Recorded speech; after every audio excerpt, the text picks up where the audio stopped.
Boa tarde a todos.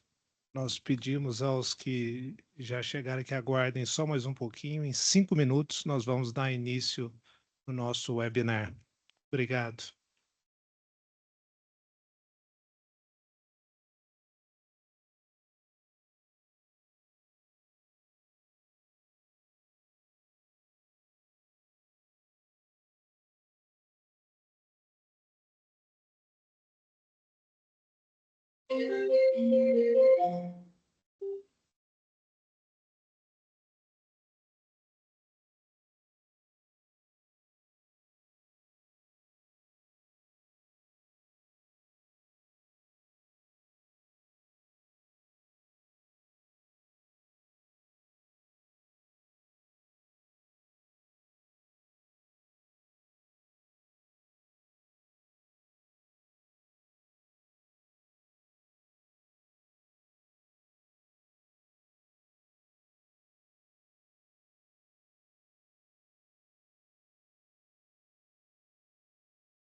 Eu tenho que preparar.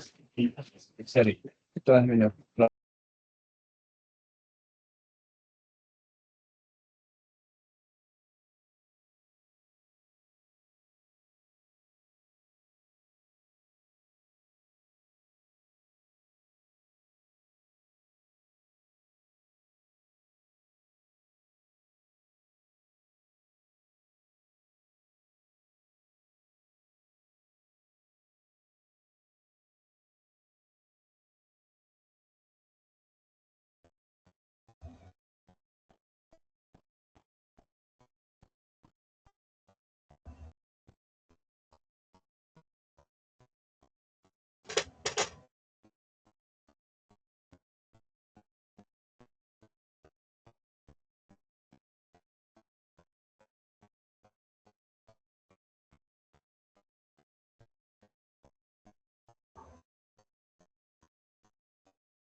Boa tarde a todos. É uma alegria darmos início ao nosso webinar sobre baterias, o desafio do armazenamento de energia no Brasil.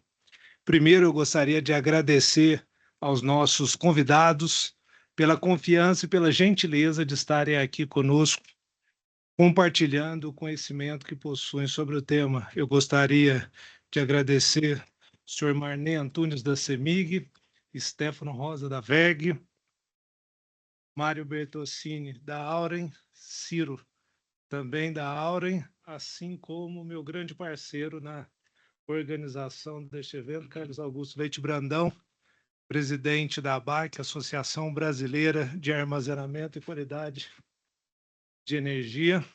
Muito obrigado pela parceria. Antes de passar a palavra aos nossos convidados, eu gostaria de dizer que já venho comentando em minhas falas que o ONS tem enfrentado grandes desafios para operar um sistema após uma entrada massiva de fontes intermitentes. Nós estamos tendo inversão de fluxo não somente na distribuição, mas também na transmissão, com sérios riscos de apagão. Eu fiquei ainda mais impressionado esses dias atrás com a entrega do estudo do ONS A-5 de 2025, onde o ONS identificou que as subestações do Sudeste e do Centro-Oeste não têm capacidade de escoamento das novas usinas candidatas para esse certame. Ou seja, o nosso sistema está no limite. E como uma das possíveis soluções para esse problema, nós temos as baterias, tecnologia consolidada a nível mundial que nós precisamos trazer para o nosso Brasil. Bom, eu não vou tomar tempo dos nossos palestrantes, eu passo a palavra ao Carlos Augusto, que será o nosso mediador, e está aberto o nosso webinar. Obrigado, Augusto. Eu queria agradecer a presença dos nossos convidados e colocar um pouco o contexto desse nosso seminário. Há 10 anos atrás foi criada a Associação Brasileira de Armazenamento de Energia, em 16 de junho de 2015, quando começou-se a falar sobre esse tema de armazenamento por baterias no Brasil. Inclusive, nós há pouco tempo passamos por um seminário de usinas reversíveis também, e que parecia que era muita novidade para o brasileiro, para o setor elétrico brasileiro. Na sequência, em 2016, a ANEEL desenvolveu conosco a chamada estratégica número 21, que, para surpresa de todos, levou a 500 milhões de investimentos em 23 projetos de armazenamento de energia por baterias, que foi um grande sucesso. Depois disso, o Brasil veio tateando algumas áreas. Tivemos alguns programas isolados de usinas híbridas, como o caso, por exemplo, de Fernando de Noronha. O processo de universalização de solar com baterias ganhou corpo em diversos lugares do Brasil, principalmente na região amazônica e no centro-oeste brasileiro. Muitos projetos de backup por bateria têm sido instalados no Brasil, naquilo que a gente chama atrás do medidor. Muita coisa sendo feita em termos de gestão de ponta, corte de ponta com o uso de baterias. Sistemas isolados passaram a ter usinas de médio porte com baterias também. E estamos agora na iminência do leilão de potência previsto para outubro desse ano. Leilão que ainda está sendo delineado para se realizar. Com isso, nós temos aqui 3 empresas com 3 visões importantes para nós em relação ao armazenamento de energia. Em primeiro lugar, nós temos a Auren, que tem um histórico de crescimento e de investimento muito rápido no Brasil, com responsabilidades enormes do ponto de vista de retorno desses investimentos e assegurar principalmente uma estabilidade regulatória quando se fala em novos tipos de tecnologia e novos tipos de investimento. Temos também aqui a WEG, uma empresa multinacional brasileira com grande parte de sua receita e de seus investimentos sendo feitas no exterior em armazenamento de energia em baterias. E, em terceiro lugar, temos a CEMIG, que tem uma experiência pioneira que já está sendo levada adiante com outros projetos, de um sistema híbrido de forma a aliviar investimentos a nível de sistemas de distribuição. Essas experiências, agora trocadas por todos os nossos debatedores, levarão a contribuir para que a gente consiga ter uma arrancada naquilo que falta para vencer alguns percalços que nós temos no Brasil a nível de bateria. Eu gostaria de dizer que cada apresentação tem uma duração de 10 a 15 minutos, seguirão 3 apresentações e depois nós vamos abrir para debates durante 20 a 30 minutos. Para não perder tempo, gostaria de passar a palavra para o Mário, fazer a sua primeira apresentação. Obrigado, Mário. Pela oportunidade de estar aqui com vocês. É um prazer, Stefano, Marney, estar com vocês para esse debate. Muito obrigado também a todos que participam para isso. Vamos lá. Eu vou procurar ser bastante breve, como o Brandão já nos avisou aqui na nossa apresentação, e depois a gente está aberto a perguntas, respostas. Não é de hoje, o Brasil e o mundo vêm passando por um processo acelerado de transição energética, e isso pode ser visto e medido por vários indicadores, sejam eles indicadores pelo lado da oferta, nas fontes intermitentes, no avanço de várias outras fontes energéticas, seja pelo lado da demanda, por mobilidade, ou mesmo na equação por baterias, como discutiremos mais adiante. Nós trouxemos um dado que está nessa página 3 da apresentação, bastante interessante, ao nosso ver, que mede, por um lado, e esses dados são Brasil e são números em escala real. Na esquerda da página, basicamente, o perfil das nossas fontes de geração. Nós tínhamos, até 2016 não faz tanto tempo assim, basicamente, em grande medida, uma fonte ainda hidrotérmica no Brasil, onde as fontes que não eram hidrelétricas e térmicas, elas respondiam por menos de 20% da nossa matriz em capacidade ou 9% da geração. Já em 2024, ano passado, a gente encerrou o ano passado com 16% da energia efetivamente gerada, e aí eu não me refiro à capacidade, eu me refiro à garantia física, de energia efetivamente gerada, mais de um quarto, 26%, já são de fontes intermitentes, com uma previsão de algo que caminha para 30% ou quase um terço ao final dessa década. A consequência disso, e isso é muito positivo, seja do ponto de vista ambiental, seja do ponto de vista econômico. Nós, na Auren, a gente tem, por estratégia, na empresa e foco, basicamente uma matriz 100% renovável, formada por hidrelétricas, eólicas e solares. Mas isso, por outro lado, traz também complexidade.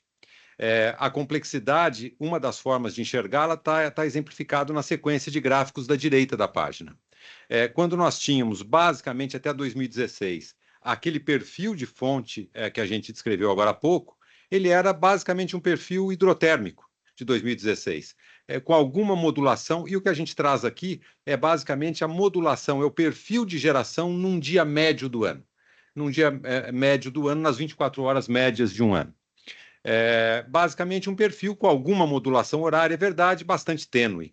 O que a gente tem já em 2024, e com o crescimento das fontes solares, seja das grandes usinas, seja das GDs, é basicamente um deslocamento importante, um crescimento importante das demais fontes intermitentes, eólica também, e segundo, um deslocamento importante da geração hidrelétrica. A geração hidrelétrica passando a cumprir uma função que não tinha há 8 anos antes, 8 anos atrás, que era basicamente de fazer uma rampa, para usar um jargão do sistema, fazer uma rampa ali no meio do dia, né? Essa rampa hoje já é de algo como 30 gigas, em termos médios, a rampa hidrelétrica, né, e por rampa aqui, esse delta de geração de 30 gigas, eu me refiro à geração mínima média das hidrelétricas ali por volta do meio-dia, comparada ao pico de geração hidrelétrica ao final do dia. Esta rampa que pode caminhar para algo mais próximo de 40 gigawatts de energia, mais para o final dessa década, como eu dizia. A bateria, a gente discutiu um minuto, ela cumpre uma dessas funções, mesmo porque esta rampa hidrelétrica, que está sendo bastante bem usada e é muito eficiente no Brasil, ela tem limites para serem feitas. Ela tem limites, inclusive, de ineficiência da própria geração hidrelétrica. E, portanto, a bateria vem, de alguma forma, complementar esse tipo de ação nessa geração, nesse crescimento da nossa matriz intermitente. O BNEF, que é um órgão da Bloomberg, né, que basicamente faz pesquisas, análises, divulgação de relatórios, ele traz alguns dados importantes sobre isso. Um deles a gente explicitou nesta página, basicamente que tem a ver com as ferramentas de utilização de flexibilidade e matrizes pelo mundo todo. O que está aqui nesse gráfico é basicamente uma média mundial da estatística do BNEF. Não se refere exclusivamente ao Brasil, embora o Brasil componha esse quadro, mas ele é basicamente em escala mundial. Se pegarmos o 2030, as projeções de 2030 que estão no meio dessas barras, ele basicamente traz fontes de flexibilidade pelo lado da demanda e fontes de flexibilidade pelo lado da oferta. Pelo lado da demanda, a gente basicamente tem a utilização de gestão pela demanda, pelos próprios clientes, e eu gostaria de voltar a esse tópico mais para o final da minha apresentação. E pelo lado da oferta, uma participação crescente de baterias. Baterias é a porção rosa dessa sequência de colunas, né? E é basicamente a bateria de agora, pelos próximos 20 anos, muito provavelmente em nível mundial, continuará tendo um crescimento bastante acelerado, um crescimento que a gente já tem assistido em nível mundial já há alguns anos, né? E a bateria ela é complementada não só pelas próprias hidrelétricas, que o Brasil já pratica, como rampa hidrelétrica, né? Além disso, a função das próprias termoelétricas no sistema. Basicamente, em relação às baterias, a gente tem assistido, e essa é uma outra parte importante na equação econômica desta solução, um barateamento importante desse instrumento. Nessa estatística desse quadro, ele traz meio que um all-in cost de baterias. Ele considera também numa estatística da Bloomberg, do BNEF, uma soma não só da bateria per se enquanto equipamento, como os equipamentos complementares, sistemas de gestão, BOS e todas as despesas de integração. O que era algo como $333 por quilowatt-hora em 2019, há algo como 5, 6 anos atrás, muito provavelmente no ano que vem já deve orbitar metade deste valor, né? E provavelmente por esse embasamento e por essa análise, algo que convergirá algo como 1/3 do custo da bateria de 2019, ali algo como 15 a 20 anos, algo como 10 anos à frente. Ou seja, a bateria, que já é uma solução hoje viável para várias aplicações, ela passa a ser ainda mais viável, aumenta a sua viabilidade para diversas outras aplicações e geografias. E a gente vem acompanhando com muito cuidado isso. A adoção de baterias não é uma novidade em nível mundial, ela vem numa adoção bastante acelerada, muito puxada também por China e por toda a bateria dentro da concepção chinesa, e isso eu ouvi num debate com os próprios chineses, ela é parte estratégica da independência energética, da autonomia energética deles, como no Brasil. E no Brasil, nos parece, e vai ser interessante poder debater, inclusive, com o Stefano da WEG, que está aqui, mas que o primeiro grande viabilizador de baterias talvez seja, de fato, a modulação de carga, não é? O load shifting dessa energia, seja para otimizar em termos de preço da própria energia, seja para otimização dos custos de transmissão, mas deverá ser um empilhamento de vantagens para tornar essa competitividade, essa viabilidade ainda maior. Seja pelas vantagens do backup, seja pelas vantagens de serviços ancilares, e também além da própria modulação de carga, né, e da segurança para o sistema. Da forma como nós, na Auren, vemos a aplicação de baterias no Brasil por agora, de agora em diante, a gente basicamente divide a aplicação de baterias em 2 grandes blocos de análise, de debate dentro da Auren, ou até mesmo para decisão de alocação de capital e de investimento.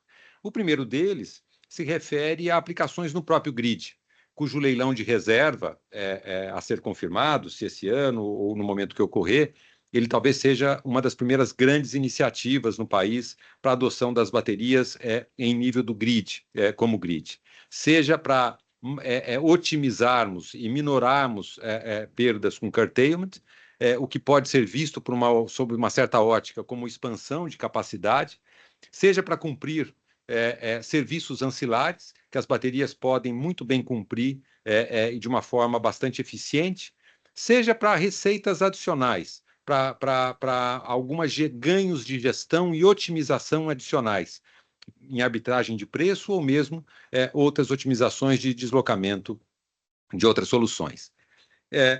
Em complemento a esse primeiro modelo de negócio, a gente também na Auren olha com muita atenção, muito cuidado e análises bastante profundas na aplicação na bateria, para usar a expressão que o convencional do mercado, de behind the meter, né? Que é aquela bateria aplicada dentro de unidades de consumo. Seja o cliente consumidor uma indústria, seja o cliente consumidor um comércio, ou mais à frente até mesmo residências, por que não? Né?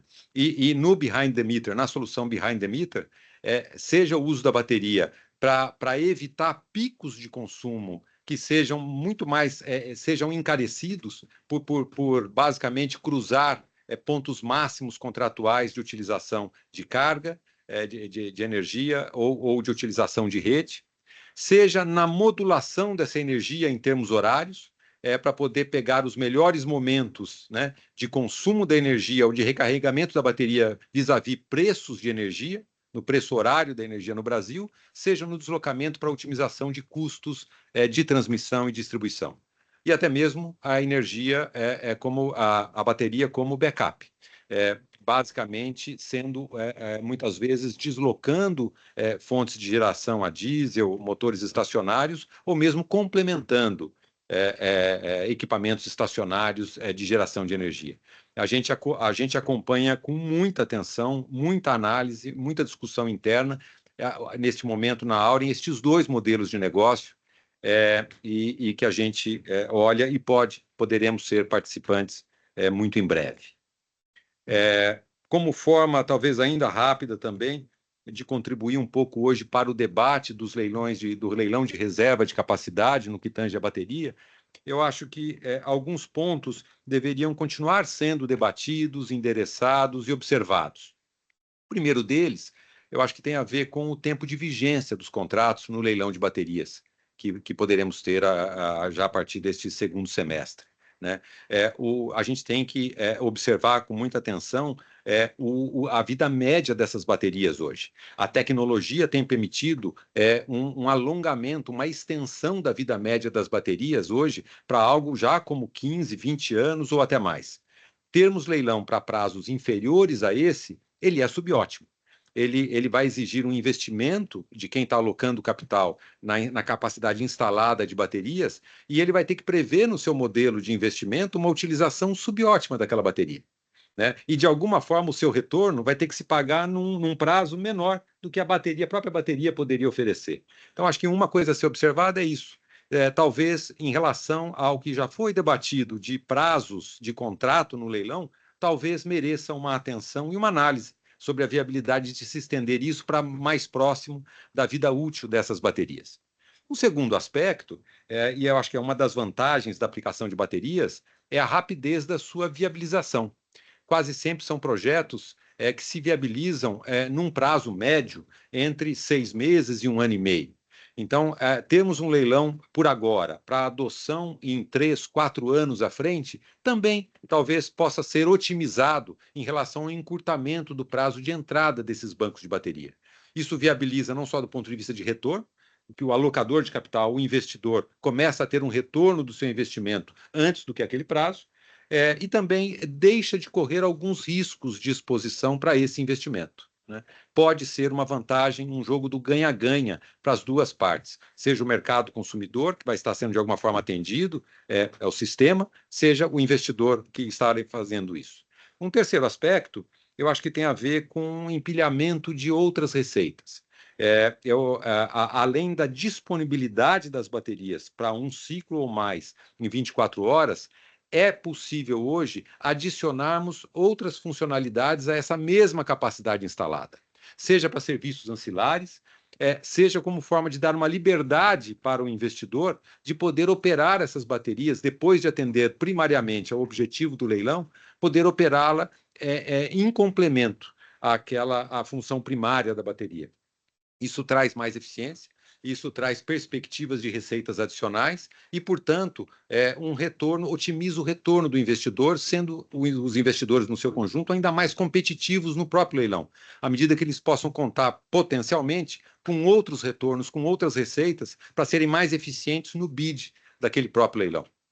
À medida em também que a gente estabelece e deixa mais claro a quantidade de ciclos, ou num processo de um ano, né, na sazonalidade de um ano, de acordo com o período do ano, a quantidade máxima de ciclos que a gente queira operar, não deixa de ser uma eficiência e uma previsibilidade maior para o operador das baterias.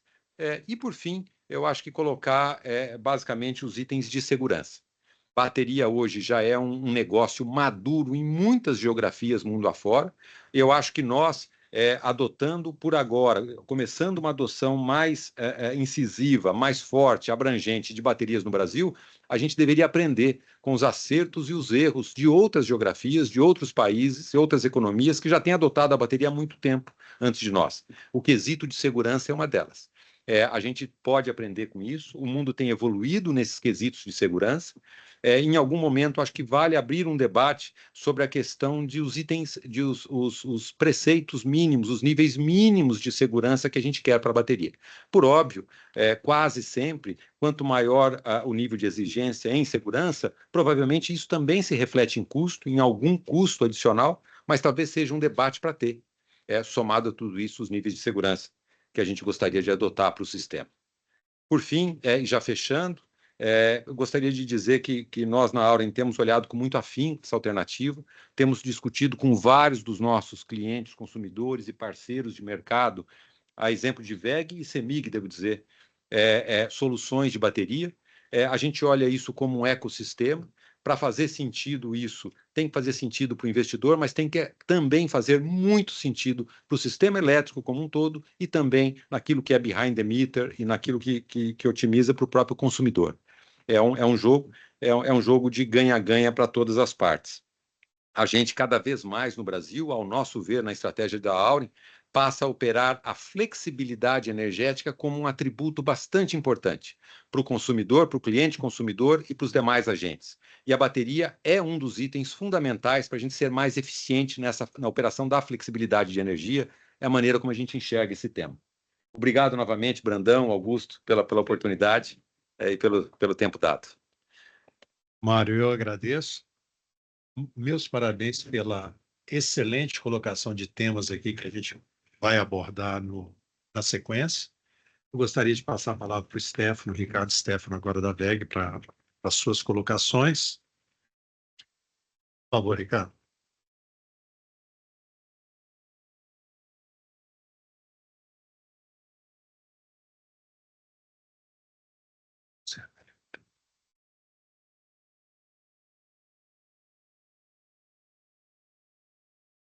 É isso? Obrigado, Brandão. Obrigado pelo convite, Augusto. Essa casa, FIEMG, que tem sido tão reconhecida. Marney, da CEMIG, vou cumprimentar meus colegas aqui de painel.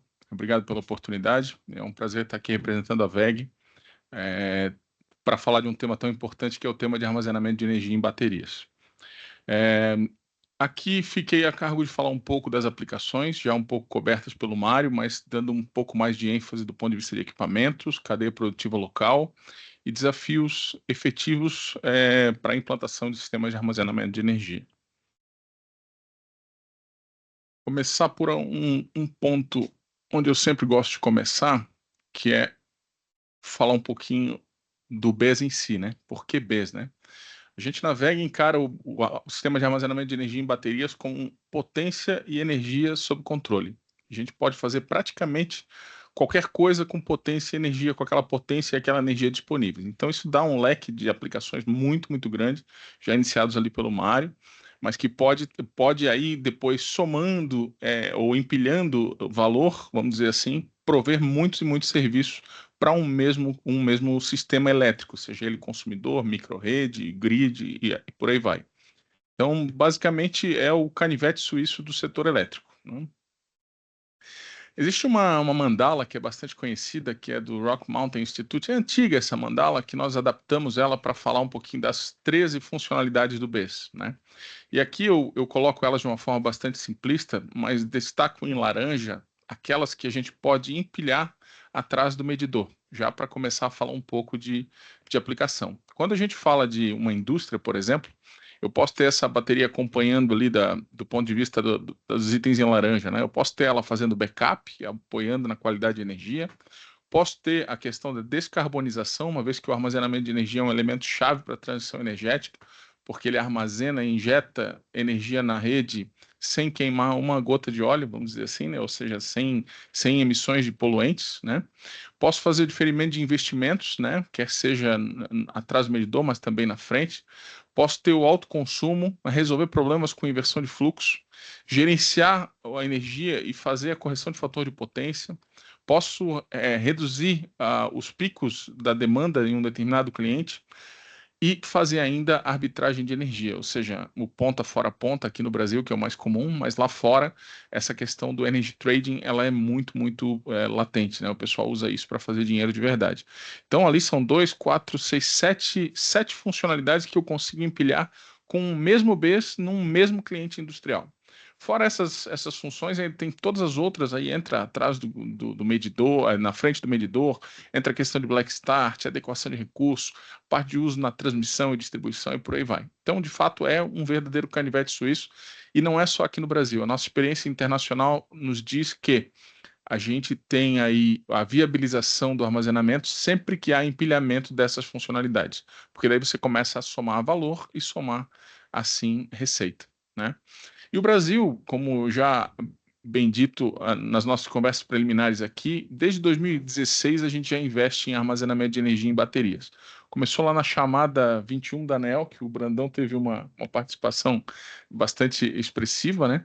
E aí entram, ou seja, hoje a gente já tem no Brasil operando armazenamento de energia em vários cenários. A gente já tem isso on-grid, off-grid. Não falo só da WEG, tá, gente? Estou falando aí de todos os fabricantes que já operam BES no Brasil. Microgrids, exemplo do Serra da Saudade, que vai entrar em operação por agora lá na CEMIG, o menor município do Brasil. Usinas híbridas, já tem hibridização sendo viável, né? A parte de mobilidade elétrica com problema seríssimo na distribuição de energia, onde você não chega com energia suficiente para alimentar os carregadores de alta potência em grandes centros. A parte de transmissão de energia, que nós já tivemos iniciativas interessantíssimas aí da ISA-CETEP, tivemos agora o encerramento agora em março do projeto da Quantum, né, transmissora, mostrando aí a viabilidade do armazenamento de energia na transmissão também, ou seja, projetos de centenas de mega, evitando aí a construção de novas linhas, postergando investimentos. A parte de geração, distribuição, ou seja, já são centenas de projetos no Brasil. Tem um mercado-alvo bastante grande também, que é o de off-grid, né, as comunidades isoladas, ou seja, ele resolve aí problemas da universalização da energia e tudo mais, tá? Então, assim, não é de hoje, né? O pessoal às vezes acha que BES nasceu ontem. E, de fato, baterias, né, esse gráfico que ele mostra bem, ele é uma tecnologia que ela é complementar, né? Ou seja, a gente não está falando em substituir térmica, não está falando em substituir pumped hydro, né, as hidrelétricas reversíveis, a gente está falando só de uma ferramenta que ela pode ser a mesma coisa, um canivete suíço, ele não vai substituir um facão, né, para desbastar mato, ele não gera energia, então ele não vai substituir uma fonte de geração, que é o caso das térmicas, né? Então a bateria, por ter toda essa flexibilidade e ser de fato potência e energia de controle, sob controle em alta velocidade, a gente consegue prestar serviços ancilares e fazer muito mais coisa do que a maioria dos outros sistemas. Então ela abrange dentro desse gráfico que mostra a parte de potência e a descarga, a duração das descargas, ela abrange a maior área. Então, de fato, a bateria tem ganhado popularidade também por isso. E aí a gente fala dos atributos do setor elétrico aqui, fazendo uma menção aí também às funcionalidades do armazenamento, né? Aquelas 3 clássicas, né? Os 3 mosqueteiros, como diria o professor Dorel, já parafraseando ele, né? Os 3 mosqueteiros: a confiabilidade, a flexibilidade e a resiliência. O BES ele não soluciona 100% esses 3 atributos, mas ele contribui significativamente, em especial para a flexibilidade. Confiabilidade, a gente sabe que a gente pode, de alguma forma, contribuir, né, com armazenamentos, em especial no SIM, porque a gente pode ter pontos estratégicos onde a gente vai ter a energia alimentando, das baterias alimentando sistemas estratégicos, né, e críticos, né, mas a flexibilidade talvez seja o principal atributo onde o BES vem para apoiar o setor elétrico. E também a resiliência, né? Nós falamos aí de backup e tal, hoje a gente fala já de backup de alimentadores inteiros, de bairros, cidades, né, com armazenamento. Um bom exemplo vai ser Serra da Saudade, que vai ser um município que vai se tornar independente. Depois o Marney pode comentar melhor. A contribuição do BES ela se dá em todos os níveis, né? Atrás do medidor, em micro-redes e também no Sistema Interligado Nacional, para esses três atributos, né? Então, no Sistema Interligado, a confiabilidade é a questão de alta prioridade, gestão centralizada de energia, a flexibilidade para a integração das renováveis em larga escala, né? Hoje a gente já está chegando no limite, né, da introdução, em especial aqui no estado de Minas Gerais, onde a gente tem aí a maior inserção de solar do país. A gente tem também a curva de pato mais barriguda, vamos dizer assim, né? Ou seja, mais acentuada, né? Já está quase uma Califórnia, né? Então, assim, depende de Califórnia antes da instalação do BES, né? Depende, a questão da resiliência também depende da robustez da coordenação, né? Em micro-redes, a gente tem, é essencial para a operação autônoma, ou seja, não dá para ficar autônomo sem bateria. Claro, posso colocar uma térmica, mas a ideia, hoje em dia, é descarbonizar, né? A gente quer crescer de forma sustentável. Né? Flexibilidade, gerenciar fontes e cargas, várias fontes, várias cargas. Uma microrrede, ela passa a ser uma microrrede melhor quando a gente tem bateria. Alta também, a resiliência passa a ser alta, ela opera totalmente ilhada. E atrás do medidor, nós já falamos de todas as aplicações ali, mas de fato a gente pode ter backup local, evitar interrupções, evitar perdas de produção, por exemplo, em sistemas industriais, que às vezes são o maior componente do empilhamento de valor, né? E flexibilidade, arbitragem, ter a questão do solar, ter essa questão da correção da inversão de fluxo, junto à carga já direto, né? É isso. E aí eu trago aqui um slide mais de provocação, que era o que falta, né? Era um slide da Absci, né? Nós participamos ativamente lá da Absci, ocupamos, inclusive, a VEG ocupou uma posição no conselho da Associação Brasileira de Soluções de Armazenamento de Energia, irmã aqui da ABAC, né? Ou seja, brigam pela mesma causa, né? Pelo armazenamento. Então, o que falta, né? Ou o que faltava, coloquei entre parênteses ali.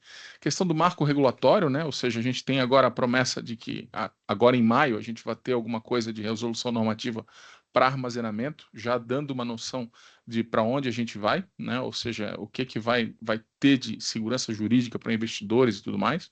Isso uma promessa da ANEEL, promessa pública, inclusive. Né? A contratações pelo poder concedente que vão viabilizar o ganho de escala de armazenamento também com a produção local, né? Ou seja, o leilão de reserva de capacidade previsto para o segundo semestre, não sabemos também quando vai acontecer, mas acontecendo certamente vai ser um drive importante para a aplicação de armazenamento no Brasil. Sistemas isolados, que há bastante tempo começou lá com baterias de chumbo, agora usa baterias de lítio e tem se mostrado aí uma boa fonte de utilização de baterias.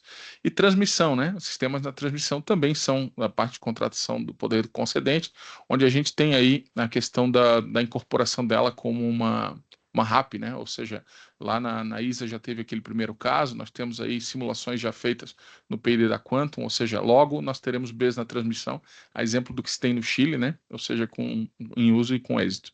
Né? O BES ele já não é mais um bicho de sete cabeças, né? A questão da viabilidade econômica já está posta, a viabilidade técnica ela já é vista em vários outros países, né? E a questão da tributação, que ainda é muito pesada, né? Hoje o armazenamento de energia ele paga um tributo equivalente aí a um bem de luxo, né? Porque ele não tem isenção praticamente nenhuma. A gente segue com PIS e COFINS, rede ainda é uma incógnita, questão do IPI, ICMS e tudo mais. Então, assim, são os desafios, né, que faltavam e já estão sendo vistos, né? E a gente vê isso com muito bons olhos. Hoje a ANEEL já olha para a regulação de BES com um olhar diferente, EPE já sabe planejar, já está mostrando que está compreendendo um pouco melhor o armazenamento. As distribuidoras, a partir da chamada 21, aprenderam. A CEMIG tem vários projetos de armazenamento, ela é protagonista do ponto de vista nacional, aí junto a outras. Posso citar aqui Copel, posso citar Equatorial, que já tem projetos, Neoenergia fazendo projetos também de armazenamento, ou seja, o Brasil já aprendeu a usar, agora precisa só efetivamente gerar demanda e ela está dada aí por essa que a gente colocou. Cadeia produtiva nacional, falar rapidamente, a gente hoje já fabrica no Brasil, e não falo só da VEG, né? A VEG, de fato, ela parte da célula, né? A célula é um item que hoje virou um commodity em função da utilização dela em mobilidade elétrica, então 90 e poucos % do que se produz no mundo de célula de bateria de lítio, ela é utilizada na mobilidade, então o armazenamento de energia surfa essa onda, fazendo uso dessa questão da queda nos preços, mas o fato é que a célula é só um componente, né, representativo sim, mas é só um componente do armazenamento. E todo o resto dessa cadeia ela já está desenvolvida no Brasil, então já é possível fazer módulos de Bs, racks de Bs, sistemas indoor, outdoor, em container, packs para mobilidade elétrica, nós fabricamos centenas de ônibus por mês, né, ou seja, de packs de bateria para ônibus lá na WEG, ou seja, e há várias outras empresas já fazendo isso no Brasil. Então, a competição global, do ponto de vista de célula, ela é ferrenha, porque a gente tem aí países de altíssimo volume de produção, e isso gera uma economia de escala absurda, demonstrada aí pelas quedas que o Mário ilustrou, né, lá dos dados da Bloomberg. Mas, de fato, o que a gente tem que entender, né? Que o Brasil pode fazer todo o resto. Entra software, entra circuito eletrônico, entra tudo isso, né? E isso já é uma realidade aqui no Brasil. Inclusive em Minas Gerais, né? Nós já temos aí uma fábrica de Bs da WEG em Minas Gerais, né? Ou seja, onde nós fabricamos os containers para mineração, mas também para armazenamento de energia. Então já há componentes nacionais, já tem conversor de potência nacional, já tem sistema de gerenciamento de energia nacional. De novo, gente, uso da WEG como exemplo, porque é a minha mãe, né? Minha casa-mãe, mas a gente está falando aqui de vários outros fabricantes também que já tem isso no país. Né? Sistemas de proteção, refrigeração, ou seja, a gente já está na crista da onda do ponto de vista tecnológico. Fonte de financiamento, né? Também parafraseando uma outra colega, a Mariana Galhardo, que diz que sem financiamento não há projeto, né? Os bancos, em especial o BNDES, já acordaram para isso, né? Já existe uma política de financiamento de sistemas de armazenamento de energia que é bastante agressiva, ela já faz uso aí do Fundo Clima e do Fundo Mais Inovação, permitindo aí até 4% ao ano de juros, né? O que é uma taxa bastante atraente para projetos dessa natureza. Então já tem vários produtos já credenciados no site do Finame, então já é possível comprar um BES com alto conteúdo local. Existe um plano de nacionalização progressiva feito pelo Finame, nós contribuímos lá enquanto WEG, né? Ou seja, o financiamento de projetos de armazenamento de energia no Brasil a juros baixos já é também uma realidade, que é uma das alavancas, né? E as boas notícias, né? A ANEEL aí tem prometido até maio fazer a regulamentação do armazenamento, ou pelo menos uma boa parte dela, né? Aqui faço alguns recortes aí da mídia, né? Ou seja, o debate ele está quente, né? Acho que a promoção desse evento aqui, inclusive, ele é um ponto bastante relevante, porque a gente está falando de um tema que está borbulhando, né? Acho que não tem hoje empresa que seja ligada à área de energia que não esteja aí com alguém falando ou pensando de armazenamento de energia. Estou finalizando já, Brandão. Aí, só para concluir, né, algumas oportunidades que a gente percebe aqui em Minas Gerais, né, por ser o estado com maior penetração de solar, né, eu havia comentado, tem a curva de pato mais barriguda do Brasil, né. Uma política pública de incentivo, né, seja técnico, fiscal, como há em outros países, faria toda a diferença, em especial nessa questão da introdução de GD, né, onde se a gente tivesse, por exemplo, um percentual da potência instalada de geração fotovoltaica fosse necessário de baterias ou que tivesse algum incentivo, e aí a gente fala de países como Espanha, que já dão aqueles incentivos PERT, que chama, que já tem, né, se tem bateria, tem um subsídio, tem alguma coisa. O BES em si ele não precisa de subsídio para se viabilizar, mas é claro que um incentivo, né, quando a gente fala, é sempre muito bem-vindo.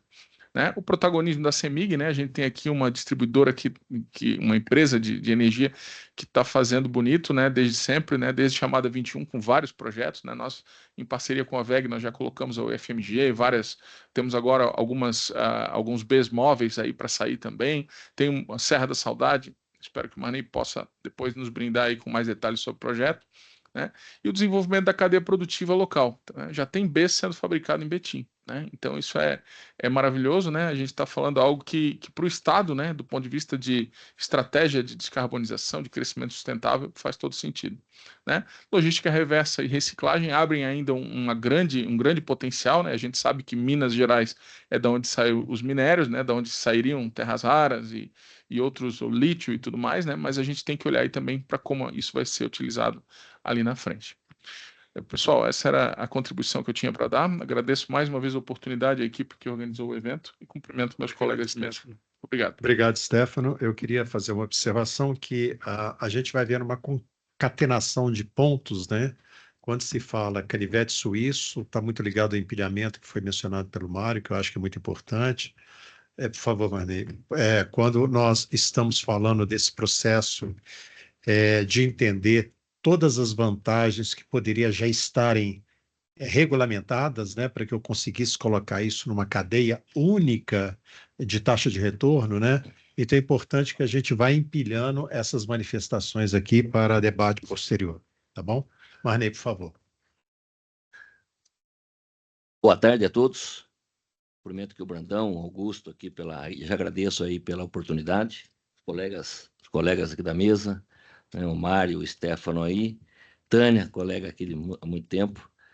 Gostaria de dizer que é uma oportunidade muito grande para estar aqui representando a CEMIG nesse evento, porque nós entendemos, né, que esse tema aqui é muito estratégico e ele vai mudar o rumo do setor, né? Primeiro, queria dizer que a transição energética ela está redesenhando completamente o sistema elétrico com a chegada massiva aí, das fontes renováveis, né? E o avanço também da digitalização e o protagonismo de todos os clientes, né? Cada vez mais aí virando geradores também. Estamos diante de um setor cada vez mais dinâmico, descentralizado e tecnológico. Isso nós não temos dúvidas.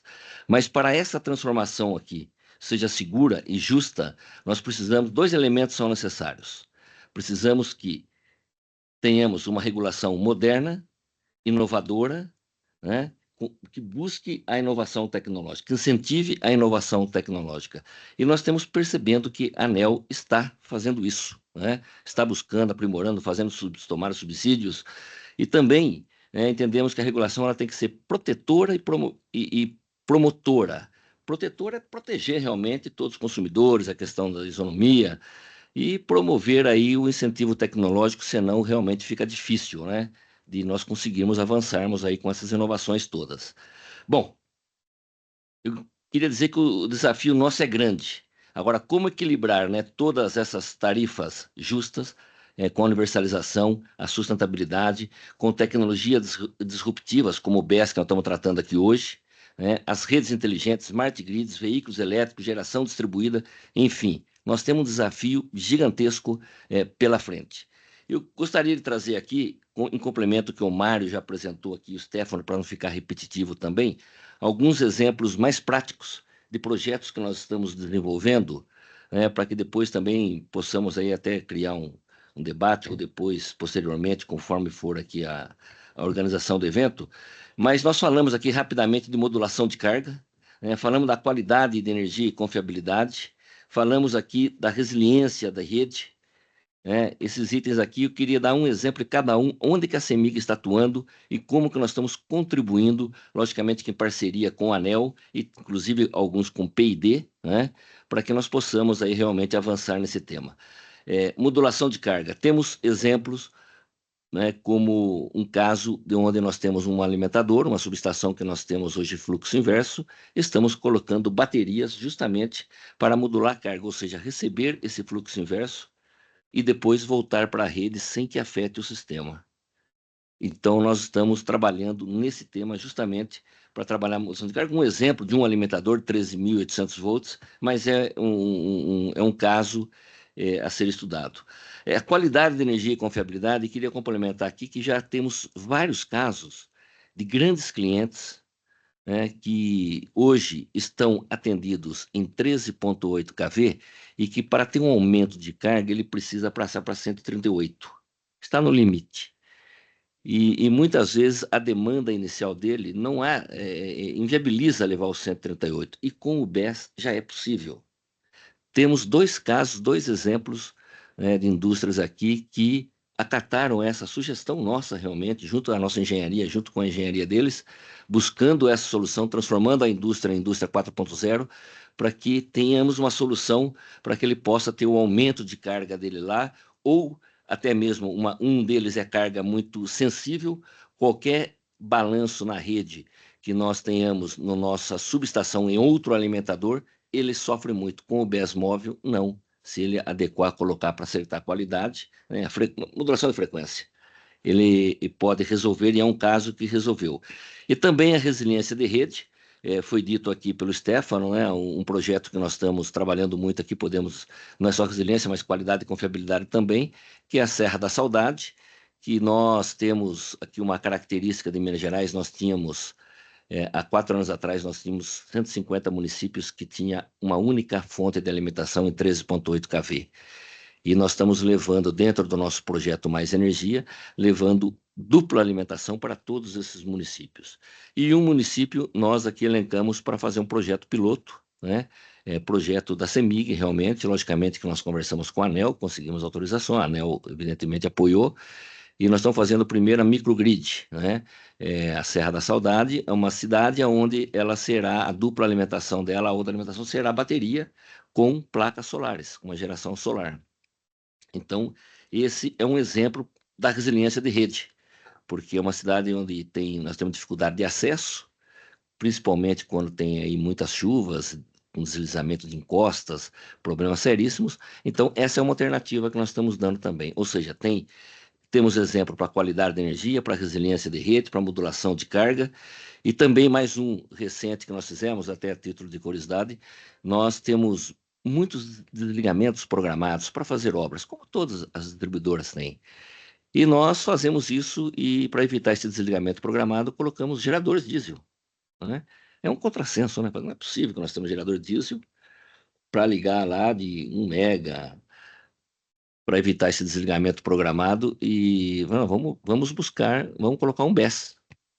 Não tem BESS móvel, não tinha no mercado. Aí, em conjunto aqui, inclusive, a WEG está junto também ajudando, né? Com mais alguns fornecedores, institutos e outros, estamos desenvolvendo aí BESS móvel para que nós realmente tenhamos aí a energia 100% limpa, inclusive essas de emergência para atender aí desligamento programado, né? Esse é mais um exemplo de um dos modelos que nós estamos aplicando aí. E é lógico, é evidente que nós temos hoje na CEMIG o maior plano de investimentos da CEMIG. Estamos construindo 200 subestações em 5 anos, né? Tudo isso para aliviar, né? Para possibilitar a ligação de novas cargas e também para possibilitar, inclusive, a ligação de GDs, né?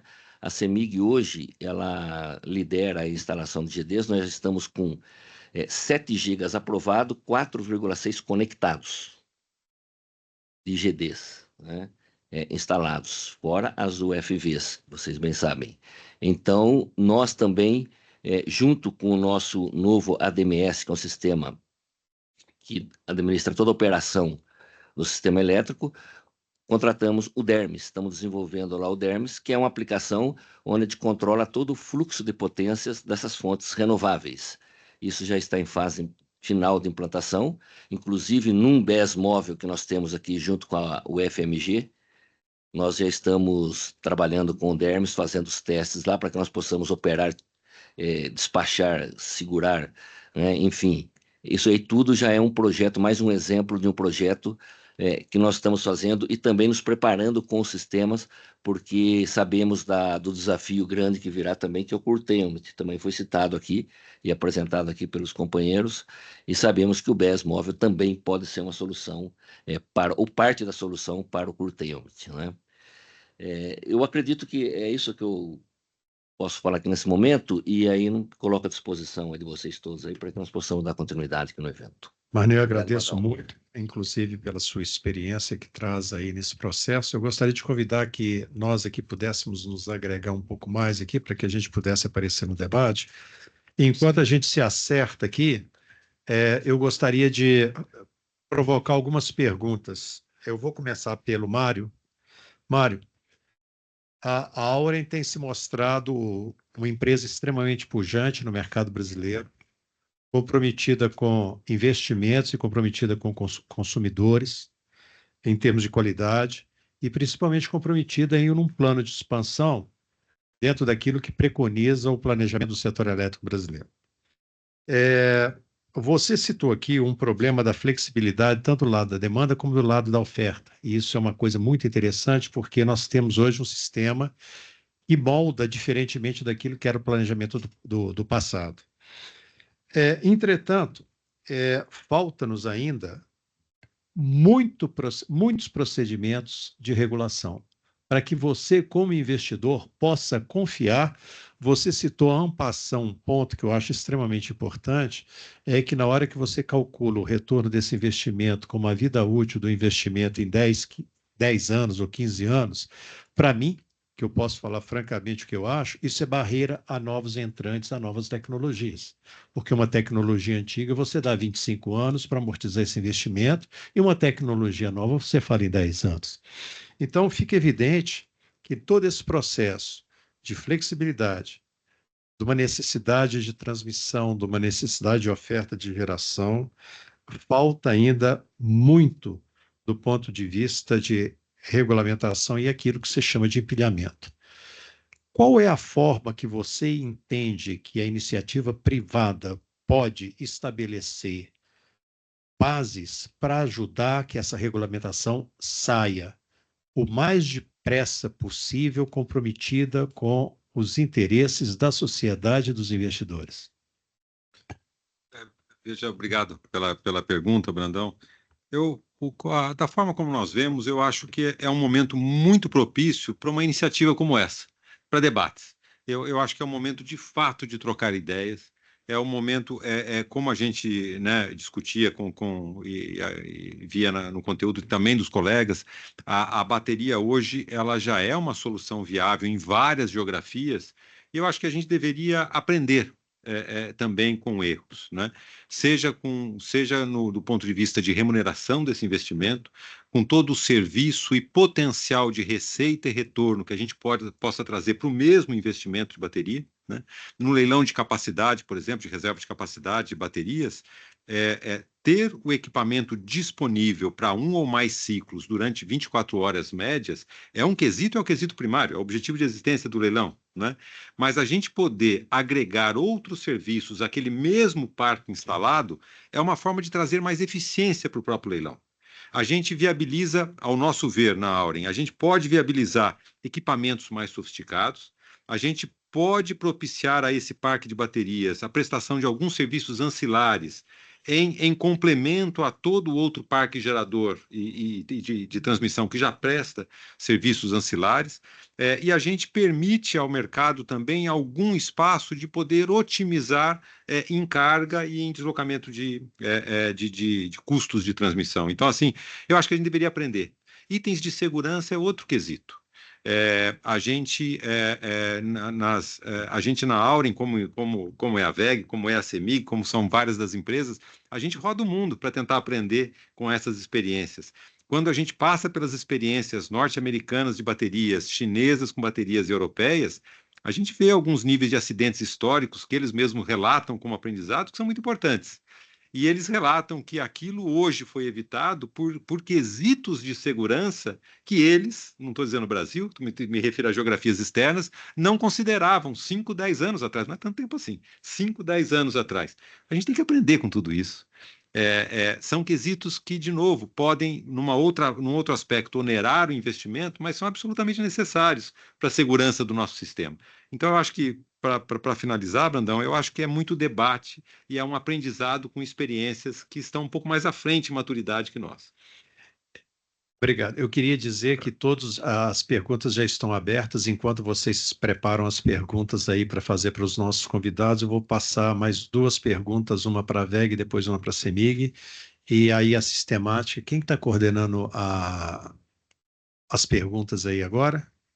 Bom, talvez levantar a mão aí no seminário ou depois abrir o microfone para todos. Eu queria passar para o Stefano, rapidamente, Stefano, você... já agregando aquilo que está sendo manifestado pela Auren, que é muito importante não só do aprendizado, mas também do empilhamento de funções para que a gente consiga ter, cabe uma discussão que você levanta, o financiamento, que no meu entender ainda é incipiente no Brasil, ele é muito modesto no Brasil, até por causa das condições de retorno do investimento, e da agregação dessa cadeia produtiva. O que você acha que podia ser feito a curto prazo para resolver o problema do financiamento e de uma agregação mais rápida dessa cadeia produtiva? Obrigado pela pergunta, Brandão. Eu acho que tudo isso passa pela geração de demanda, né? Quando a gente tem demanda, a gente tem mais gente olhando para o tema, mais gente debatendo, mais gente interessada em financiar, mais gente interessada em investir, né? No momento em que a gente mostra da segurança jurídica, ou seja, tem a regulamentação, os investidores começam a olhar para isso como um investimento sadio. Modelos de negócio que já são aplicados lá fora podem passar a ser replicados aqui dentro, a gente tem então geração de demanda. Né? E essa geração de demanda ela vai girar aí economias de escala, desenvolvimento da cadeia produtiva local, que ela já existe, mas ela pode ainda ser desenvolvida. Né? Nós lá estamos planejando já a expansão de fábrica, fizemos anúncio aí até ano passado. Então, assim, é algo que é a demanda. A chave para essa pergunta, Brandão, é a questão da demanda. Ótimo. E aí, Marney, coroando essa colocação agora da demanda, agregação da produção, da empilhamento dos produtos, a CEMIG tem sido uma das empresas pioneiras, tanto no campo da distribuição, principalmente no campo da distribuição, de criar ou forçar um pouco essa demanda. O que falta? Qual a confiança que falta? É regulatória? É de investimento? O que falta para que a gente possa entrar de corpo e alma nesse aumento da demanda, a nível de Brasil? Sim, Brandão. Eu não tenho dúvida, né, que falta agora regulação, né, de como que nós vamos tarifar, como é que nós vamos incluir no manual de contabilidade. Sabemos que a ANEEL já está revendo também esse manual de contabilização dos BES como um ativo da distribuidora, né? Então, acreditamos que a regulação é o que vai agora impulsionar realmente aí o incremento de IBS no sistema de distribuição. Acredito eu que as distribuidoras é que vão ter essa função, né, de operar os BES e poder despachar aí as energias conforme for a necessidade das demandas. Bom, eu não sei se você pretende ela está aberta agora para todos os presentes nesse webinar. Enquanto ninguém ainda levanta as mãos aí para fazer uma pergunta, eu vou aproveitar que a Joana Cruz está aqui, proprietária da Azorite e inclusive, a nossa coordenadora do nosso GT. O SimGTD também criou um grupo de trabalho para a gente discutir licenciamentos de baterias. E eu ouvi excelentes apresentações, excelentes temas foram abordados, mas até o momento a gente não abordou ainda o licenciamento. E eu não tenho dúvida que esses bancos de bateria serão cada vez maiores, tendo em vista a demanda que nós temos no nosso Brasil. E aí eu vou fazer essa pergunta primeiro para a VEG. Como é que vocês entendem que nós vamos discutir o processo de licenciamento? Isso vai vir junto, vem antes ou vem depois do nosso leilão?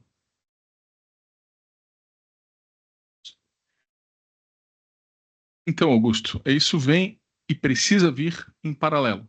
Né? Se ele não estiver determinado nas diretrizes, porque é uma opção, né, de emitir alguma parte da regulação direto na diretriz, na portaria do leilão, ela precisa vir em paralelo. A gente sabe já das iniciativas de várias associações, né, de contratação de estudos, ou seja, aquela questão que o Mário colocou, né, de discutir o tema, né, o que ele não pode ficar esquecido, né, porque ele é um tema que lá fora ele já foi há 5 ou 10 anos tema de debate, já se aprendeu bastante e é isso que a gente tem feito, né.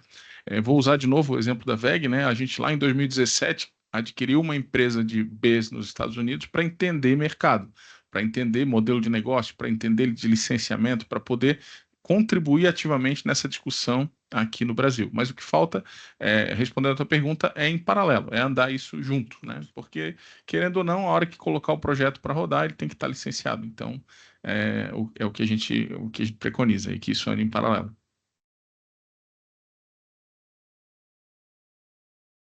Temos alguma pergunta dos nossos participantes aqui nesse webinar?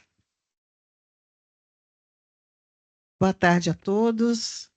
Tânia Santos, gerente de energia aqui da FIENG. Em primeiro lugar, parabenizar aí a todas as apresentações, Mário, da Auren, o Stefano, da VEG, o Marney, da CEMIG, e a moderação aí pelo Carlos Brandão. O que eu quero colocar aqui são 3 pontos.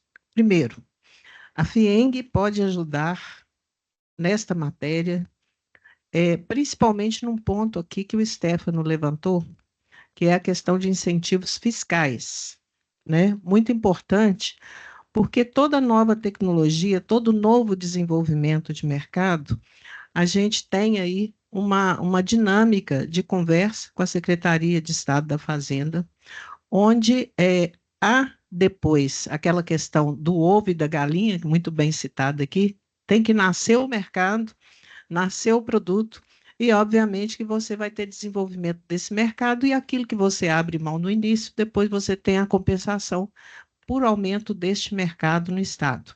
Então, é um trabalho, né, que está aqui também o nosso consultor, o Sérgio Pataca, a Câmara de Energia da FIENG também atua nisso, e a gente desenvolve grupos de trabalhos específicos para desenvolvimento de novos mercados no Estado. Então, a solução, até respondendo uma pergunta sua, Carlos, está aqui conosco, né? A partir desse webinar, a gente pode criar aí um grupo de trabalho para fazer essas reivindicações com estudo de mercado dessa demanda que a gente sabe que existe, e à medida que forem feitas as questões paralelamente da regulamentação, para a gente poder ver o atendimento disso, então, é a própria FIENG que pode auxiliar a começar pelo Estado de Minas o desenvolvimento dessa matéria, junto com a SED, Cefaz, e todas, né, com equipes aí multidisciplinares, para a gente construir essa demanda aí e levar. Então, esse é o primeiro ponto, a gente pode auxiliar. A outra parte que a gente sempre defende aqui, a gente olha, obviamente, ao lado de quem paga a conta, do consumidor. A gente sempre quer, né, a melhor solução, com modicidade tarifária, com justiça, né? E aí a gente também trabalha de modo que isso aí não encareça a conta do consumidor. Então, trabalhando pelo lado do incentivo fiscal, acredito que seja melhor do que se pedir ali um subsídio para que se aumente aí esse mercado no Brasil. E a outra é exatamente essa questão da associação de todos que estão aqui, né, ao sindicato, que é muito atuante, ao SINGTD, e que a gente juntos construa esse grupo de trabalho que faça eventos para poder demonstrar para a sociedade que esteja junto da gente na defesa de uma solução, porque nós, consumidores, queremos energia a tempo e a hora e barata. Então, é essa a minha contribuição, e parabenizar a todos aí, nos colocamos à disposição de vocês. Eu queria fazer só só uma adição ali, Tânia, te cumprimentar pelo excelente ponto, né? Ou seja, quando a gente consegue chegar nessa questão da fazer viabilizar a tecnologia, né? A história da curva de Laffer que você bem descreveu, né? No início tem ali uma isenção, mas depois isso vai ser recuperado, porque 100% de nada continua sendo nada, né? Mas depois 10% de bastante, né? Passa a ser bastante. Mas assim, essa questão do Estado de Minas Gerais é inclusive uma oportunidade para trazer investimentos de peso para o Estado. A gente tem visto aí que tem várias empresas, ou seja, existe uma demanda reprimida por investimentos na área de armazenamento de energia, não só nos projetos, mas em uma série de outras, seja na distribuição, na transmissão, ou seja, onde que eu vou colocar meu projeto? Opa, eu tenho em Minas ali uma condição diferenciada, eu vou para lá. Então, legal, gostei de saber, e conta com a VEG para contribuição. Você tem alguma consideração em cima desses pontos? Eu acho que, do ponto de vista dos incentivos, Tânia, a gente acompanha com muito cuidado. O REID, como foi trazido pelo Stefano, eu acho que ele é um ponto importante, ele contribui, né? Tem a questão das importações, dos impostos de importação, como também foi trazido aqui, é uma questão que a gente acompanha de muito perto. E é como o próprio Stefano colocou. Eu acho que no início, para a gente poder dar um impulso a essa atividade, a essa indústria no Brasil, ter algum nível de isenção pode ser muito vantajoso para a gente poder ter uma massa crítica que mais tarde venha a recolher os seus tributos devidamente, né?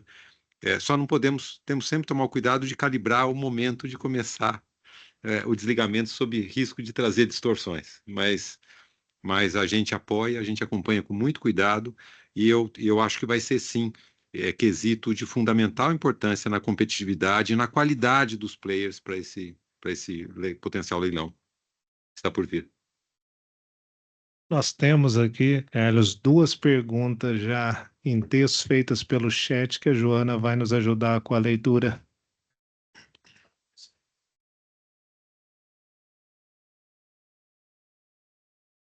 Boa tarde a todos, aqui é a Joana da Zurich Consultoria. Ricardo, só complementando e também lhe posicionando sobre o que o sindicato está fazendo nos bastidores, também com o apoio da FIENG. Então, a Tânia muito bem falou que a FIENG pode nos ajudar nas questões fiscais, mas ela também está nos ajudando na composição de um termo de referência. Então, surgiu um grupo de trabalho dentro do próprio sindicato, do SINGTD, nós já fizemos a nossa primeira reunião, e o objetivo é, deste grupo de trabalho, sair um termo de referência a ser apresentado para o Estado de Minas Gerais para o licenciamento ambiental. Então, quando você mencionou sobre ser em paralelo, está em paralelo, sim, sim. Então, o nosso para casa já está sendo feito. É claro que isso tem que ser articulado por vários players, né? Mas da nossa parte aqui no Estado de Minas Gerais, a gente já está avançando com isso e tem assessoria jurídica da própria FIENG, tá, Tânia? Então, é um assunto que a intenção é inserir essa tipologia na nossa deliberação normativa 217, tá? Para que a gente traga segurança jurídica, né, para o investidor, que obviamente não vai investir enquanto não se sentir seguro, né? Então, só uma colocação. E agora eu vou ler uma pergunta que foi feita pelo professor Paulo Barbosa, da Unicamp, que, coincidentemente, ele palestrou no nosso webinar do SINGTD sobre usinas reversíveis, tá? Que também é uma forma de armazenamento. Só um minutinho.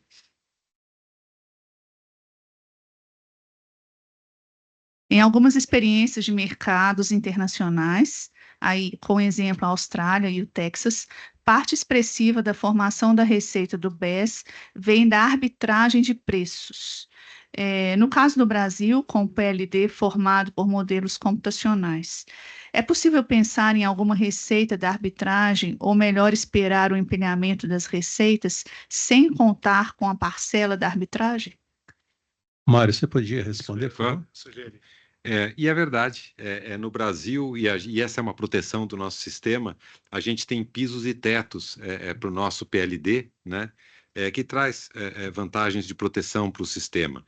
E isso, quando comparado a alguns outros mercados, como o professor Paulo bem explicitou, a exemplo do Texas, a exemplo de algumas das áreas na Europa, Austrália, ele traz, de fato, uma limitação para a arbitragem de preço. E é por isso que nós, na Auren, acreditamos, professor, muito num empilhamento de vantagens para a bateria. Ao nosso ver, pelas nossas análises na Auren, a arbitragem de preço, por exemplo, não seria suficiente para viabilizar hoje uma bateria, por exemplo, behind the meter, ou mesmo em maior escala, né? A gente precisaria contar com alguma arbitragem de preço, em algumas épocas do ano, também agregar a isso alguma modulação de energia nas 24 horas do dia, para nos aproveitarmos de uma maior otimização do custo de transmissão, ponta fora ponta, nas bandeiras adequadas para esse tipo de consumo, né? Somarmos vantagens da bateria como backup, como deslocamento, por exemplo, de equipamentos a diesel, ou outras formas de backup, e a bateria como uma solução efetiva, não necessariamente só anulando a outra, mas complementando, em alguns casos, motores estacionários, né, para isso, e também a remuneração por alguns serviços ancilares que a bateria presta muito bem. Nós acreditamos que no Brasil o nosso modelo de viabilização passará por um empilhamento de atributos. Provavelmente 1 ou 2 atributos isolados talvez não traga melhor viabilidade para o investimento.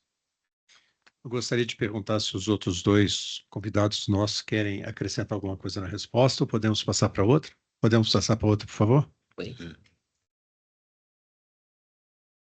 Só tem mais uma pergunta de um usuário desconhecido, que é: como esperam que o conceito da margem de escoamento será definido para o leilão de reserva de capacidade? Quem quer responder? Também, Mário, o Dr. Marney, O Steph, conceito de margem de escoamento. O escoamento será definido para o leilão de reserva de capacidade. eu confesso a vocês que eu posso pesquisar e trazer melhores elementos para essa resposta. Eu não sei exatamente a que se referiu Posso dar uma sugestão para esse usuário se identificar? Tá? E tentar isso. E nós vamos buscar o melhor conteúdo. E mandar o contato para a gente, porque realmente a gente não sabe o nome dele, nem o contato. Tá bom. Tá bom. Eu queria levantar uma bola aqui. Dr. Marney, a CEMIG esse ano, ela coordena um dos grandes eventos que a gente tem no setor elétrico. Eu reputo que, dentre vários, o SNPTE e agora o CEND, coordenado pela CEMIG em final de maio. Depois eu queria saber se alguém também poderia falar alguma coisa sobre o próximo SNPTE, mas eu gostaria de passar a palavra para o Marney, primeiro para ele aludir ao CEND, e segundo, tem algum espaço para que esses convidados nossos aqui consigam colocar alguma coisa no CEND, Auren, PEG, SINGTD, ABAC, FIENG, alguma coisa relativa à bateria, ou a gente proporia isso para o próximo organizador do CEND? E eu queria que você falasse um pouquinho sobre o CEND para a gente, por favor. Ok. Bom, agora na última semana do mês de maio, né, nós estaremos então em conjunto com a ABRAD, com a Associação Brasileira dos Distribuidores de Energia Elétrica, então, ou seja, com todas as outras distribuidoras, estaremos promovendo o CEND. É o maior seminário do setor elétrico, né, no que se refere à distribuição de energia, e é uma oportunidade muito grande, né? Eu estive vendo lá, está em fase final de elaboração, então é possível, sim, nós colocarmos lá um painel, estamos discutindo isso, assim como já está previsto lá uma questão do curtailment, também tem já uns profissionais, uns players aí, todos capacitados, que irão lá debater sobre esse tema. Eu acho oportuno, vou estar levando aqui, amanhã já tem uma reunião com a comissão do CEND e vamos debater esse assunto, sim.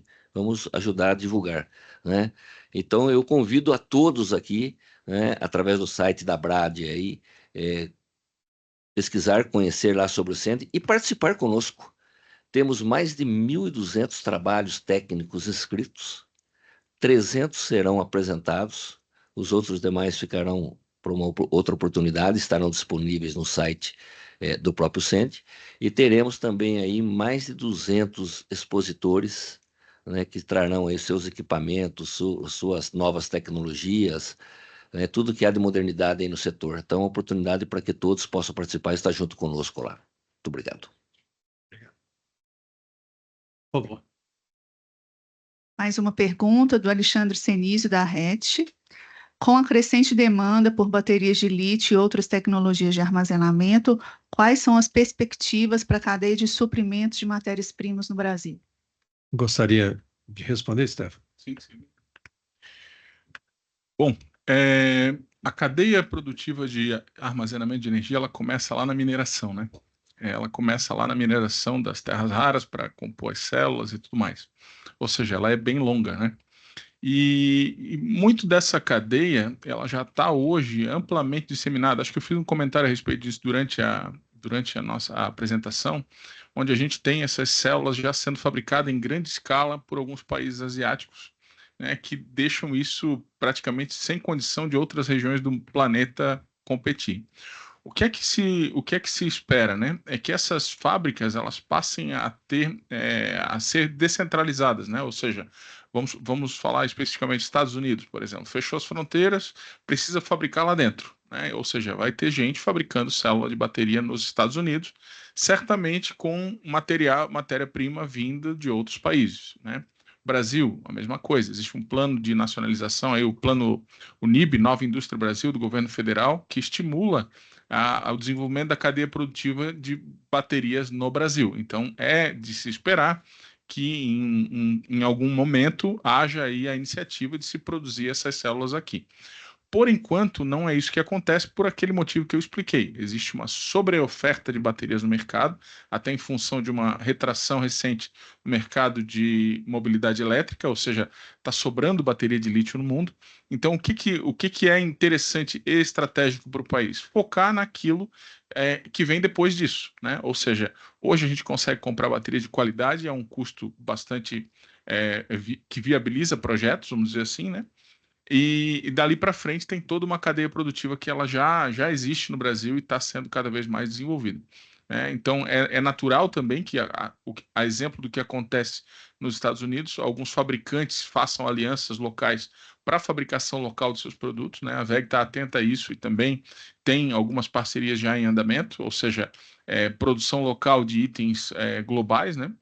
E é isso, né? Basicamente, essa é a cadeia produtiva e dessa forma que a gente espera que ela se desenvolva.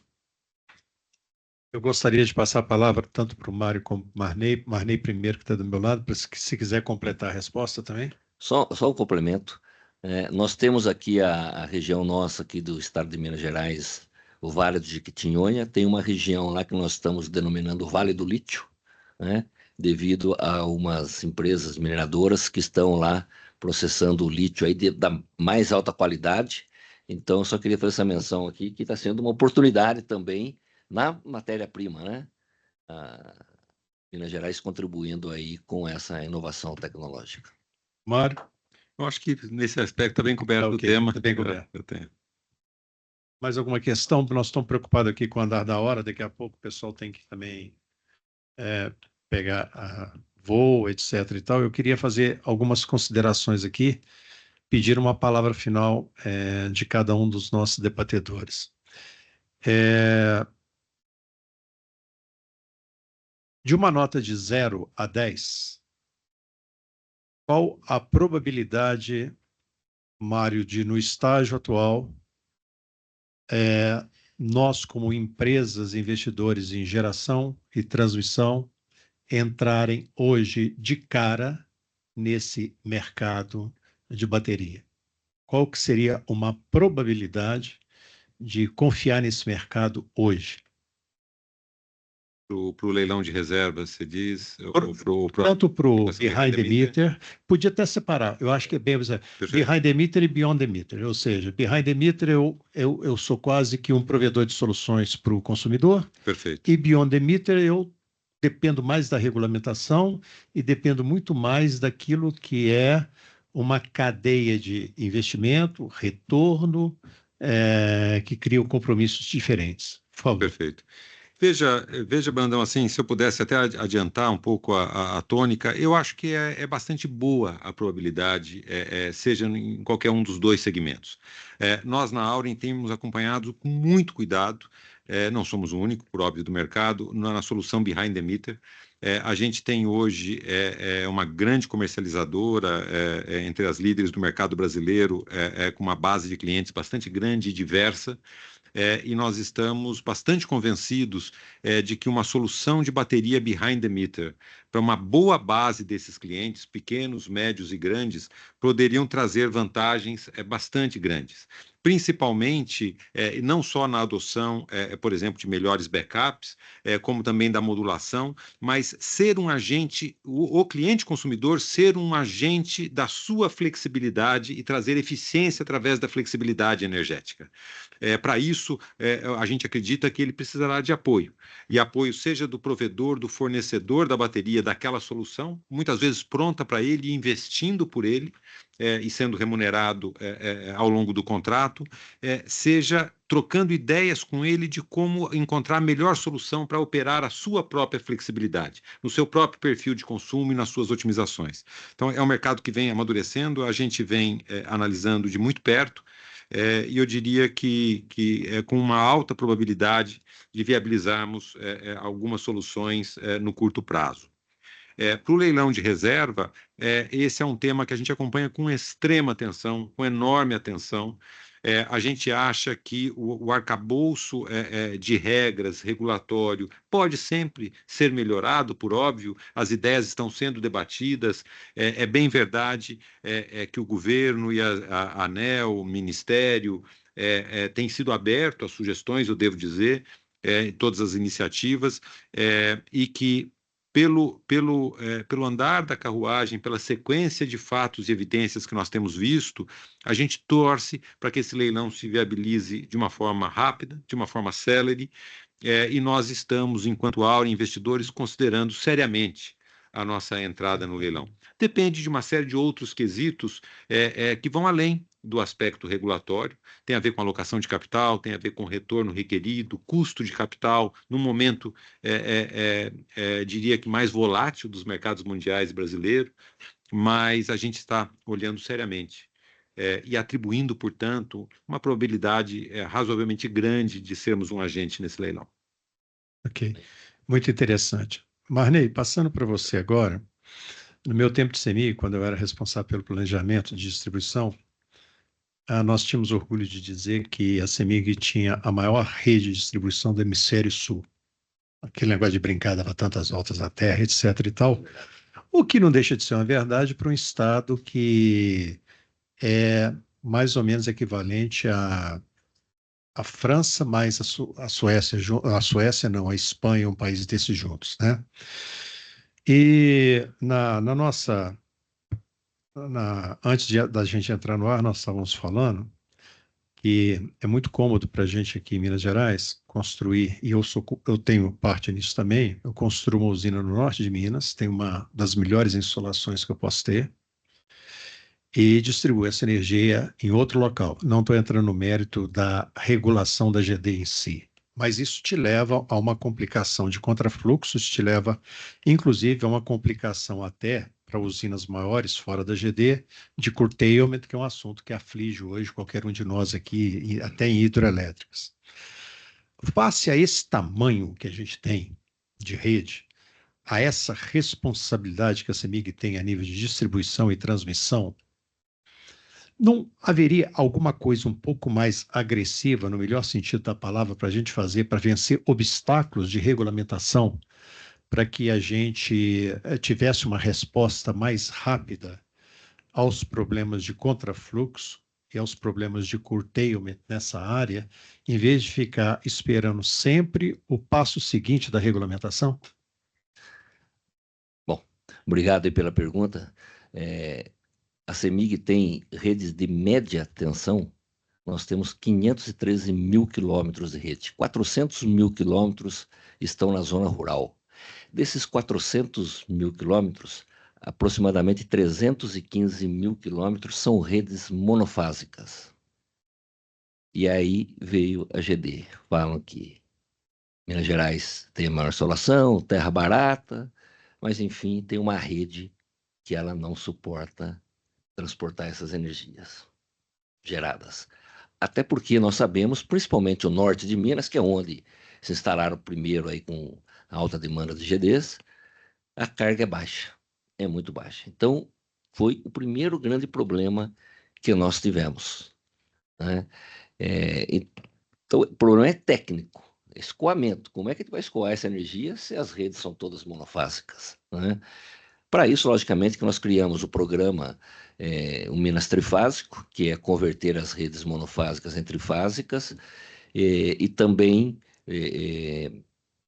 construir aí 200 novas subestações para fazer frente para que nós possamos realmente absorver essa energia. Porém, todas serão com fluxo reverso.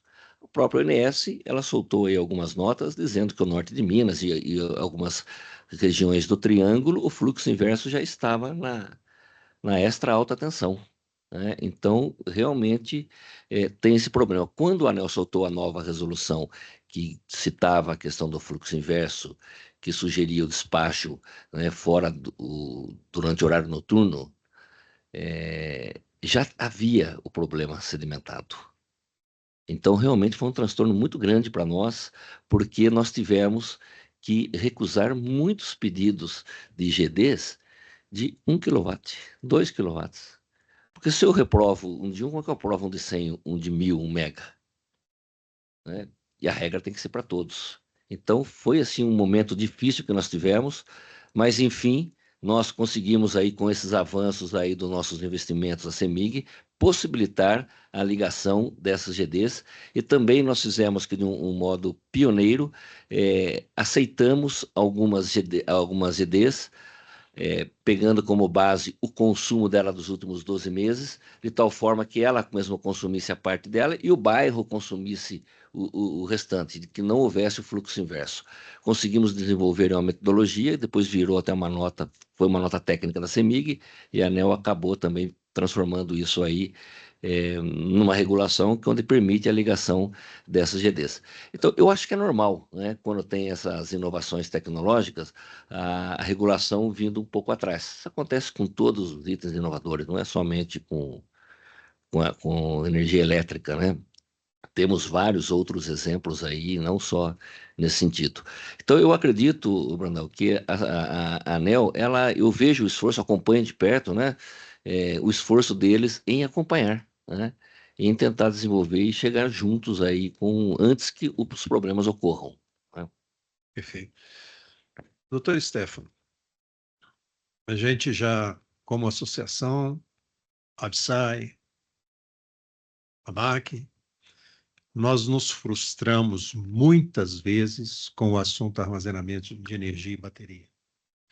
Esperamos leilões quando não aconteceram, esperamos um programa de universalização que desse mais oportunidade para usinas híbridas, esperamos regulamentações que não vieram, esperamos certificações a nível de BNDES que não vieram num certo tempo.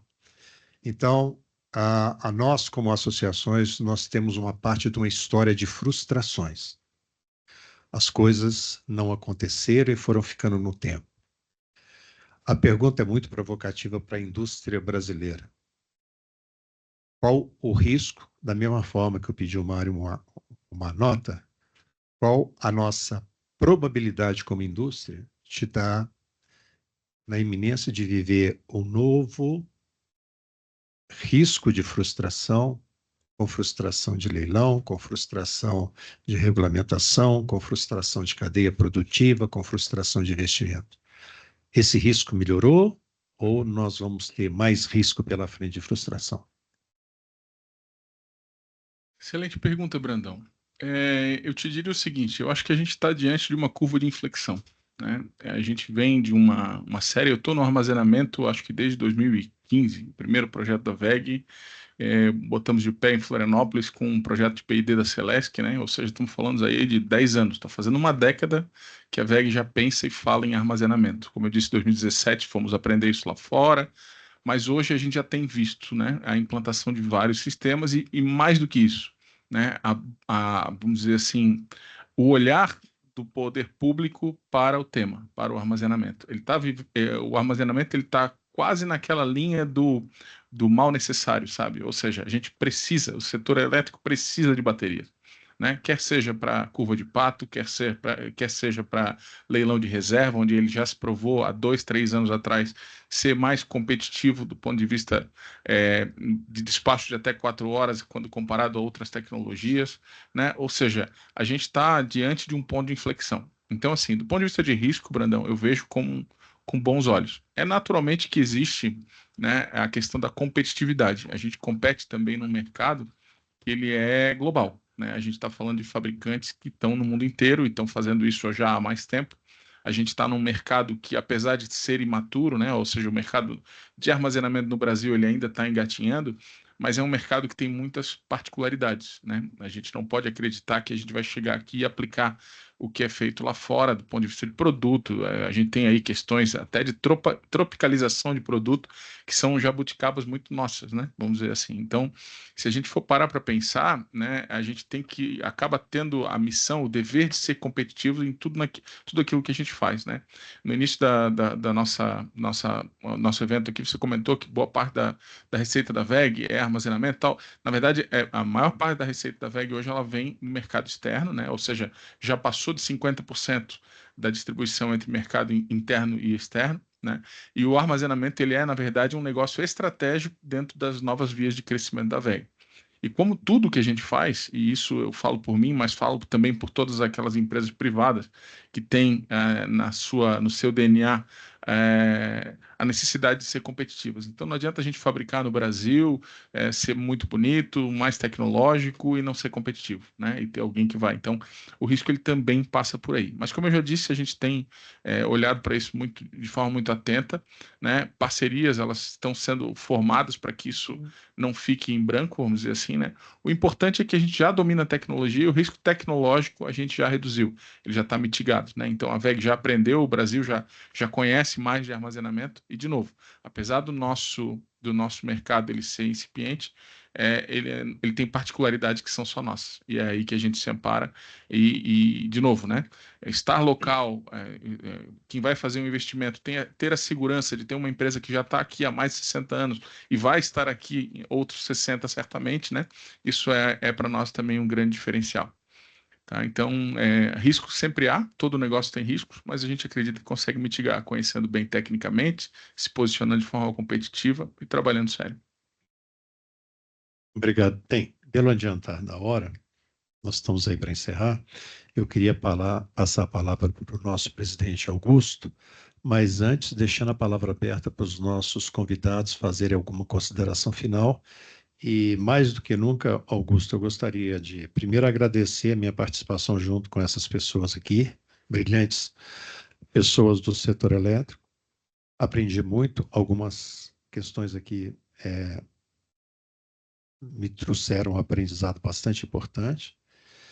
E agradecer e parabenizar a iniciativa do SINGTD, em conjunto com a FIENG, na condução de uma discussão desse tipo, mais madura, porque não é uma discussão de falar tecnologia assim, bateria de lítio funciona assim, etc. e tal, é daquilo que pega em cada uma das empresas. Mais uma vez, agradecer aos nossos convidados e a palavra fica aberta e para você, Augusto. Muito obrigado. Carlos Augusto, eu vou finalizar aqui o evento e a fala te agradecendo. Você foi um grande parceiro desde o início, desde que nós idealizamos esse evento. Você esteve sempre junto, participando de todas as conversas, ajudando na estruturação, conversando com os nossos debatedores. Muito obrigado. Essa parceria SINGTD-ABAC, ela está só começando. Eu não tenho dúvidas que nós ainda vamos construir juntos um trabalho em prol de baterias no estado de Minas Gerais, muito sólido. Gostaria de agradecer muito os nossos palestrantes, debatedores, Sr. Mané Antunes, Stefano Rosa, Mário e também o Ciro, que esteve acompanhando tudo aqui. Obrigado, Gilmara, Joana, Tânia, todos aqui, Sérgio Pataca, que estão acompanhando aqui o nosso evento. E gostaria de dizer que esse é mais um webinar da nossa série sobre armazenamento. Nós fizemos o primeiro webinar sobre hidrelétricas reversíveis, tratamos no Imersão Indústria de abril o tema armazenamento de biomassa, e esse é o terceiro evento tratando agora de baterias, porque nós estamos nos organizando para o Imersão Indústria de outubro. Para aqueles que não conhecem, o Imersão Indústria é o maior evento realizado pela FIEM, com mais de 5.000 participantes por evento, envolvendo toda a indústria mineira. E agora, no Imersão de outubro, o SINGTD vai coordenar um dia sobre armazenamento de energia em todas as suas vertentes. Nós ainda teremos mais 2 webinars sobre o tema armazenamento de energia. Acompanhe nossas redes sociais aí, que em breve vocês serão convidados aí para o nosso próximo webinar tratando sobre o tema armazenamento de energia. E claro que os nossos debatedores todos aqui serão convidados para estarem juntos conosco em outubro no nosso Imersão Indústria. Mais uma vez, muito obrigado a todos. Tenham todos um bom final de tarde.